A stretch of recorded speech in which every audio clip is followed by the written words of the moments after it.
Olá pessoal, vamos falar de sistema respiratório. Quando a gente fala de sistema respiratório, a gente está falando desses órgãos aqui que estão em destaque, em alaranjado, que são as vias respiratórias, que começam lá no nariz, passam aqui pela faringe, laringe, traqueia, até chegar nos pulmões, com as subdivisões aqui de brônquios, bronquíolos e alvéolos, formando os nossos pulmões. Então a gente vai falar do funcionamento desse sistema. E quando a gente fala desse sistema, a gente tem que falar então quais são as principais funções. Dentre elas, talvez a que a gente mais destaque é justamente a vital para nós, que são as trocas gasosas. Então quando a gente inspira, é para colocar lá no nosso interior dos pulmões, que são essas regiões aqui, os alvéolos pulmonares, colocar oxigênio e retirar o CO2. Então, nesses alvéolos pulmonares vão acontecer essa troca gasosa, a entrada de oxigênio e a saída de CO2, para levar esses gases, para transportar esses gases para o interior das células. Então, o oxigênio, quando chega no interior das células, ele é utilizado juntamente com o alimento que a gente ingere para ser quebrado, o alimento ser quebrado e produzir a energia necessária para a nossa sobrevivência. E esse processo de respiração celular, que acontece lá na mitocôndria, produz CO2, que precisa ser eliminado. Então, ele precisa retornar lá para o pulmão e a gente elimina da mesma forma ali nos alvéolos pulmonares. Essa é a principal função do sistema respiratório. No entanto, a gente também tem uma função muito importante de olfato. Então, quando a gente inspira, a gente coloca moléculas que estão então dissolvidas na atmosfera em contato com uma região aqui dentro das nossas fossas nasais que tem receptores que vão perceber essas moléculas, gerando então o cheiro das coisas. E além disso, toda essa movimentação de ar vai proporcionar o canto, a fala, a comunicação. Então é pela entrada e saída de ar, pelas cordas vocais ali, a passagem pelas cordas vocais, que a gente vai conseguir se comunicar através da fala, beleza? Bom, aqui tem um vídeo que eu vou, com sorte, tentar clicar aqui, ele não tá, e aí a gente consegue perceber a movimentação. Ele tá cantando aqui e a gente consegue perceber a parte aqui da língua e toda a parte da traqueia aqui, e perceba que essa parte aqui, ó, que tá vibrando, é onde estão as cordas vocais, tá? Então é só um exemplo aí de uma outra função do nosso sistema respiratório. Bom, e qual é a anatomia geral desse sistema? A gente começa, deixa eu voltar com o meu cursor, a gente começa aqui nas nossas fossas nasais, narina, fossas nasais, o ar entra por aqui, passa por essa região que também é comum ao sistema digestório, a faringe, depois entra na laringe e vai chegar na traqueia. A traqueia começa a se ramificar, então, se ramifica aqui em brônquios direito e esquerdo. Os brônquios se ramificam mais, formando bronquíolos, até chegar nos alvéolos pulmonares que estão em destaque. Então, o ar entra pelas fossas nasais ou pela boca, mas prioritariamente pelas fossas nasais, e vai faringe, laringe, traqueia, brônquios, bronquíolos, alvéolos. Leva o oxigênio, a gente troca, pega o oxigênio, elimina o CO2, e aí o CO2, o ar com mais CO2, vai no caminho alvéolos, bronquíolos, brônquios, traqueia, laringe, faringe, fossas nasais. Então, inspira, expira, é esse o caminho que o ar faz. Bom, essa ventilação pulmonar, então, de inspiração e de expiração, é o que a gente chama de ventilação pulmonar e depende de movimentos musculares. Quando a gente inspira, perceba, a nossa caixa torácica amplia por uma contração dos músculos intercostais e do diafragma, que vai deixar essa região maior, ser quase sem pressão, e vai então proporcionar a entrada do ar. Quando a gente expira, ocorre um relaxamento nos mesmos músculos intercostais e diafragma, ocorre, né, a gente espreme aí os nossos pulmões e a gente elimina, então, o ar que está ali dentro. Então, a gente tem essa ventilação de entrada e saída de ar, pela inspiração e a expiração. Bom, e quando a gente inspira, o que está acontecendo então? Primeiro, vai entrar aqui pela narina, nas fossas nasais. É uma região onde a gente tem uma intensa filtragem, então a gente tem vários cílios, né, uma cobertura ciliar aí das células, para filtrar o ar, para que não entre nenhuma poeira, nem nenhuma partícula maior lá para dentro do nosso pulmão. A outra coisa que acontece aqui é a umidificação e o aquecimento. Então, filtra, umidifica e aquece o ar. E aí, então, a gente vai ter esse ar inspirado lá para dentro do nosso sistema respiratório. Então, essa primeira parte é extremamente importante. Aí, o ar vai passar, então, das fossas nasais para cá, ó, pela faringe e pela laringe. Então, é uma vista aqui lateral. E aqui, essa parte em destaque é essa daqui, que é justamente a parte da laringe, beleza? Então, ó, o ar entra, passa por trás aqui da nossa garganta, que é a faringe, e vai para laringe e depois para a traqueia. A laringe é esse órgão que a gente olha aqui, a gente consegue apalpar aqui, a gente tem a cartilagem, que é essa cartilagem. Nos meninos é mais destacado por conta da testosterona, né?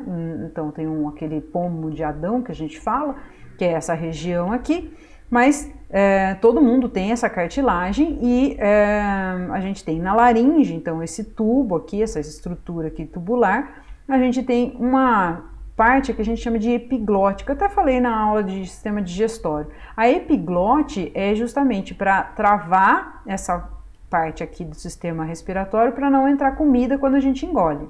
Quando a gente está falando, a epiglote está levantada, como está aqui, e passa o ar, então, pela laringe e vai para a traqueia. Nessa região aqui, ó, é onde tem as cordas vocais. Então, quando eu estou falando, é essa região que está sendo vibrada para eu me comunicar, para eu emitir esses sons, beleza?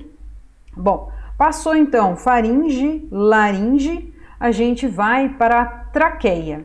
Tá? A traqueia é esse tubo aqui com anéis de cartilagem, para quê? Para manter aberto, porque a principal função da traqueia é a condução do ar. Então a gente inspirou, passou faringe, laringe, traqueia, o ar tem que continuar aqui, então tem que ter um tubo, né, bastante resistente para não ficar fechado e não impedir que o ar circule ali.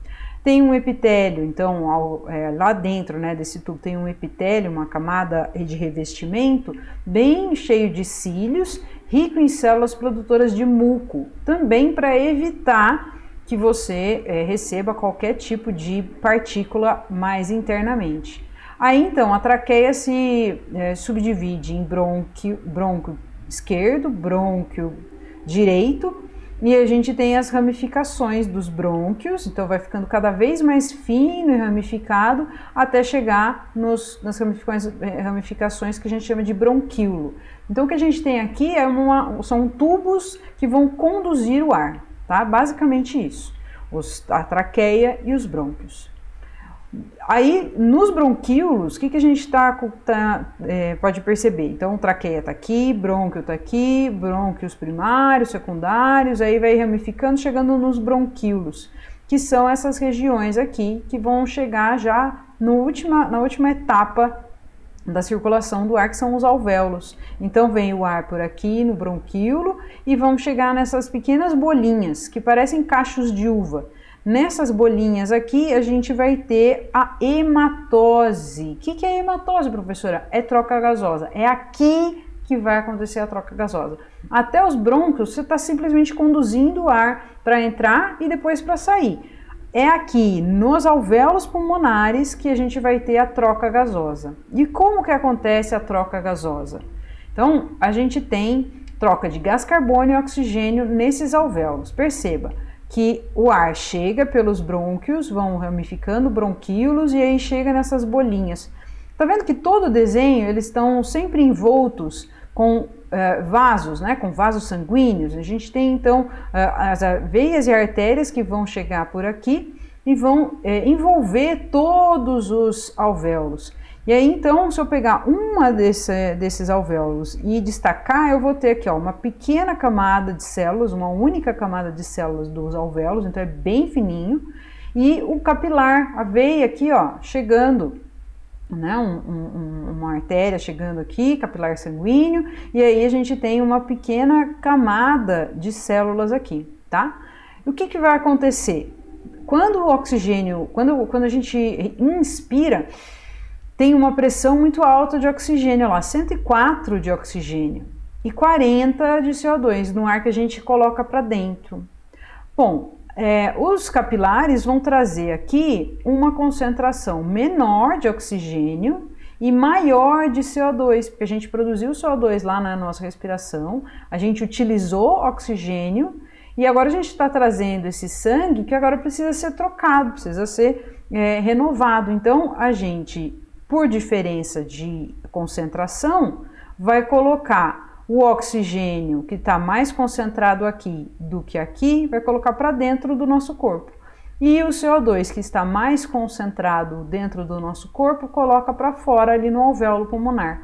Essa troca de O2 para dentro, CO2 para fora, acontece por difusão simples, então por diferença de concentração, e é a hematose. É isso aqui que é a hematose pulmonar. A hematose é a troca gasosa lá nos pulmões. E então a gente vai ter uma concentração de oxigênio e de CO2 parecida com isso daqui, né? Então 104 de oxigênio e 40 de CO2 depois da troca gasosa. Aí esse sangue então pode seguir o seu caminho e levar oxigênio para todas as outras partes do nosso corpo. Como que acontece isso? Como que é levado então esse oxigênio e capturado o CO2? Bom, como a gente leva oxigênio? A gente transporta oxigênio através de uma molécula muito importante que está dentro das hemácias. Então ali, eu peguei o vaso sanguíneo. Dentro do vaso sanguíneo a gente tem as células que a gente chama de glóbulo vermelho ou hemácia. E ali dentro da hemácia a gente tem muitas, mas muitas moléculas de hemoglobina, que é uma molécula que consegue se prender no oxigênio e soltar onde for necessário.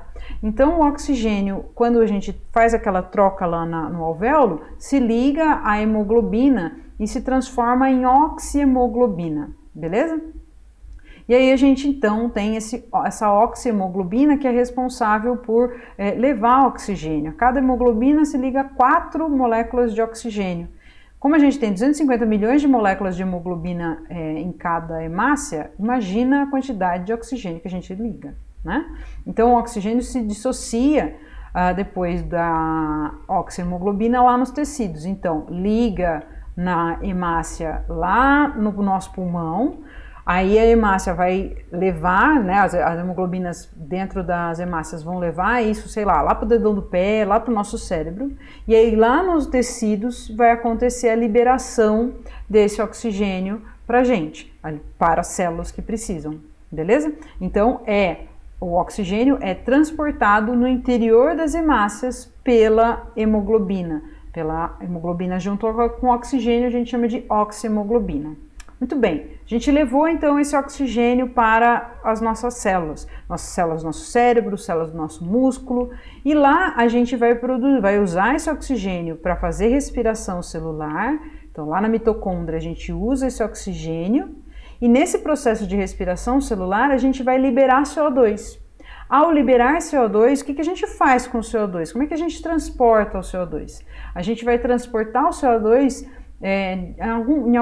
de algumas formas. Primeiro, a gente tem de 5 a 7%, ele vai estar dissolvido no plasma, no líquido ali do sangue. Mas isso é pouco, porque a gente consegue dissolver gás em água, não é muito fácil a gente colocar essas microbolhas, é só você imaginar num refrigerante. O refrigerante tem gás carbônico ali, por isso que tem um monte de bolha. Se você deixar o refrigerante quente, por exemplo, na temperatura do nosso corpo, que é uns 36, perde todo esse gás, ele sai, né, se dissocia. Então, pouco é transportado no plasma. 23% é transportado junto com a hemoglobina. A hemoglobina, então, é capaz de pegar também o CO2. Pega o oxigênio, leva para a célula, depois pega o CO2 e vai levar lá para o pulmão. Essa associação a gente chama de carbohemoglobina. Então, é a hemoglobina que também transporta aí 23% do CO2. Mas a maior parte vai estar dissolvida no plasma, mas então vai reagir com água, vai se transformar em ácido carbônico, só que aí isso aqui é instável, você deve lembrar lá de química, e a gente vai ter aí um bicarbonato que vai estar dissolvido no sangue. Tá? E a enzima que está envolvida nesse processo aqui chama-se anidrase carbônica, que vai estar envolvida aí para fazer essa reação. Então, basicamente, a maior parte do CO2 que for transportado no nosso corpo vai ser transportado via plasma, num íon bicarbonato, tá bom? 70% está dissolvido no plasma, certo? Bom, aqui tem um desenho explicando justamente então a saída do CO2 do tecido que foi gerado, passa aqui, uma parte fica na hemoglobina, tá? Outra parte vai ficar dissolvida aí como íon bicarbonato. Quando chega lá no alvéolo pulmonar, tá vendo? Essa hemácia, ela vai então pegar esse íon bicarbonato, vai fazer uma reação química e vai liberar esse CO2 para o alvéolo pulmonar, porque a gente expira o gás CO2, beleza? Então, esse é o processo aí de transporte de CO2 e de oxigênio. Bom, aí a gente tem o seguinte, a quantidade de CO2 e de oxigênio dissolvida no sangue vai ser regulada por um controle voluntário e um controle involuntário. Então, se eu falar para você, respira mais rápido ou mais devagar, você tem um controle voluntário disso. Mas a gente não pensa para respirar e para controlar a quantidade de oxigênio ou CO2 dentro do nosso corpo, porque a gente tem um controle involuntário. Esse controle involuntário, ele acontece no bulbo encefálico, tá? No bulbo encefálico, na medula espinhal, tá? Bulbo encefálico, na medula espinhal e também em alguns outros pontos, como por exemplo a aorta aqui do nosso coração. Então, o que esses pontos eles vão fazer? Eles vão detectar a concentração de CO2. Quando a gente tem uma concentração de CO2 elevada, o sangue fica ácido, é o que a gente chama de acidose, porque lá tem aquele ácido carbônico que fica dissolvido no nosso sangue. Então ele fica ácido, o sangue consegue passar por aqui, essas regiões vão perceber que o pH está mais ácido e vai acelerar o movimento de inspiração e expiração. Quando o oxigênio está mais baixo, quem detecta é a parede aqui da aorta e aí também vai aumentar a frequência respiratória. Beleza? Tem um último slide aqui de recomendação do Netflix, se vocês quiserem ver, tem esse Cells at Work, que é bem interessante para vocês darem uma revisão aí de todos os sistemas do corpo humano, e tem basicamente de defesa, mas é bem interessante. Espero que vocês tenham entendido. Até a próxima aula.